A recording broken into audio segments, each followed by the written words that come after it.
Alors tout d'abord, je pense que c'est important de parler de la place qu'occupent les réseaux sociaux au sein d'une stratégie de marketing digital. C'est pour ça que là, on va faire un petit peu un tour d'horizon et on va voir les principales informations qui sont à retenir pour bien comprendre le sujet dont on va parler. Tout d'abord, alors ça peut paraître bête, mais sachez qu'une personne a tendance à faire défiler environ 100 mètres d'informations de fil d'actualité sur son téléphone en une journée. Donc c'est pour ça, vous comprenez, en ce sens qu'on est exposé à vraiment une diversité et une quantité d'informations qui est absolument énorme en une seule journée. D'où l'importance justement de bien penser sa stratégie de communication pour pouvoir retenir l'attention des prospects. Donc ça, c'est ce qu'on verra un petit peu plus loin dans le cours. Et c'est pour ça que, également, les réseaux sociaux sont un outil qui est particulièrement intéressant pour atteindre ses objectifs, parce qu'il faut partir d'un constat simple en fait. Quand un utilisateur se rend sur la page d'un réseau social de telle ou telle entreprise, c'est qu'il cherche du contenu ou des réponses qu'un moteur de recherche à lui seul ne peut pas lui fournir. C'est pour ça qu'il est vraiment important et nécessaire de penser en amont le contenu en fonction des objectifs que l'on souhaite atteindre. C'est pour ça qu'il faut se poser plusieurs questions. Qu'est-ce que va rechercher notre prospect sur nos réseaux sociaux?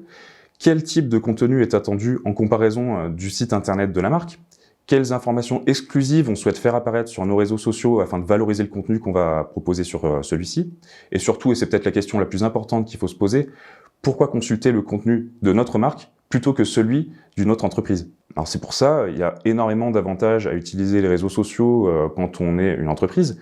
L'avantage principal, ça réside dans le fait que les réseaux sociaux peuvent se révéler être des outils très efficaces si on les utilise très bien. Alors, le principal avantage des réseaux sociaux, vous le verrez, c'est que ce sont des outils qui peuvent se révéler. Le principal avantage des réseaux sociaux, vous le verrez, c'est que ce sont des outils qui peuvent se révéler être vraiment très efficaces si on se donne les moyens de les utiliser correctement et de bien penser sa stratégie. Et en plus de ça, ce sont des outils qui, si on ne souhaite pas investir d'argent dedans, permettent d'être efficaces à un coût qui est vraiment très réduit. Donc c'est pour ça qu'une utilisation des réseaux sociaux, ça peut être quelque chose qui est vraiment très intéressant et qui peut se révéler être rentable. Alors en contrepartie, parce qu'il en faut bien une, ce sont des outils qui par contre, pour être utilisés de manière véritablement efficiente, demandent beaucoup de temps et beaucoup d'énergie et surtout une réflexion qui est vraiment très poussée en amont avant de lancer sa stratégie sur les réseaux sociaux. Et alors vous vous demandez peut-être quel est le but final justement de l'utilisation des réseaux sociaux pour une entreprise. Alors moi, pour ça, quand j'essaie d'expliquer quel est le but justement des réseaux sociaux pour une entreprise, il y a un concept que j'aime bien utiliser, c'est le concept des moments de vérité. En fait, pour comprendre le concept des moments de vérité, il faut également comprendre un autre concept un peu plus général, c'est le concept de l'engagement. Alors qu'est-ce que c'est que l'engagement, vous me demanderez? L'engagement, simplement, c'est le fait, en quelque sorte, pour un prospect, d'être touché et intéressé par votre contenu.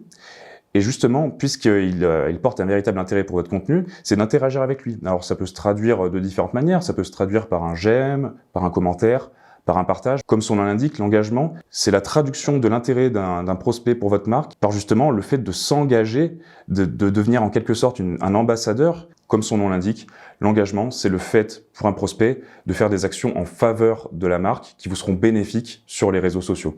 Et justement, pour bien comprendre comment fonctionne l'engagement, on peut reprendre le schéma des moments de vérité. Si vous voulez, dans le cycle d'achat d'un produit qui serait en lien avec les réseaux sociaux, il y aurait 4 moments de vérité pour un consommateur. D'une part, on a le moment de vérité zéro. C'est le moment où vous et moi, on va être intéressés par un produit parce que l'intérêt aurait été suscité par un stimuli. Alors ça peut être le bouche à oreille, ça peut être un visuel qui nous a plu sur tel ou tel réseau social, ça peut être plein de choses. Mais voilà, c'est le moment où on va déclencher l'intérêt pour un produit. Vient ensuite le premier moment de vérité. Là, c'est le moment tout simplement où l'intérêt va se traduire par l'acte d'achat du produit. Ensuite, vous aurez le deuxième moment de vérité. C'est le moment où l'achat du produit va vous satisfaire, va tout simplement déboucher sur une satisfaction qui est grande du produit que vous avez acheté. Voilà, l'intérêt que vous aviez, les attentes que vous aviez envers ce produit vont se traduire dans une grande satisfaction. Et justement, ce deuxième moment de vérité va aboutir sur le quatrième moment de vérité qu'on appelle le moment de vérité ultime. C'est le moment où justement le prospect devenu consommateur va devenir ambassadeur en quelque sorte, et ça c'est ce qui va se traduire par l'engagement. C'est le moment où le consommateur satisfait de son achat va partager son expérience sur les réseaux sociaux avec d'autres personnes. Et justement, c'est là que c'est intéressant, parce que en tant que responsable de la communication digitale sur les réseaux sociaux, votre but en quelque sorte, ça va être de faire en sorte que le moment de vérité ultime d'un consommateur débouche sur plusieurs moments de vérité zéro pour d'autres consommateurs.